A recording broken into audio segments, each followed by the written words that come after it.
Karwan constituency యొక్క incharge Shri Osman ఆద్రి గారి నాయకత్వంలో లంగరో స్థానికులైనటువంటి యువ నాయకులు కాంగ్రెస్ పార్టీలో చేరడం జరిగినది. కాంగ్రెస్ పట్ల ఉన్న అభిమానం, ఆప్యాయత, చేసే పనులను, స్కీములు, కొత్త స్కీములు తెచ్చిన దృష్ట్యా వీళ్ళు ఆకర్షితులై పార్టీలో జాయిన్ కావడం జరిగినది.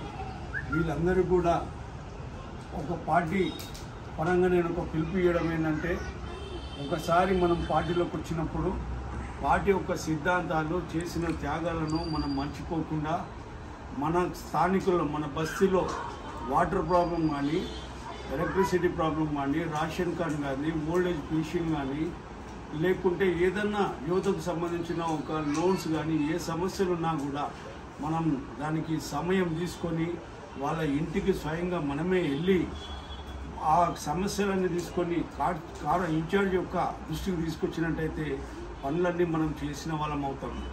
మనము ప్రజల మధ్యలో ఉండి పనులు చేస్తేనే నిజమైన నాయకులం అవుతాము. మనకు ఒక గౌరవం, మనకు ఒక పార్టీకి ఒక గౌరవం అన్నది, విలువ అన్నది దక్కుతుందని చెప్పేసి మనం చేస్తున్నాము. మీ అందరికీ నేను పేరున అందరు కూడా ధన్యవాదాలు. ఎందుకంటే పార్టీ యొక్క అభివృద్ధిని చూసి మీరందరూ రావడము చాలా సంతోషకరమైన విషయం. నాకు అవకాశం ఇచ్చిన పెద్దలందరూ కూడా ధన్యవాదాలు.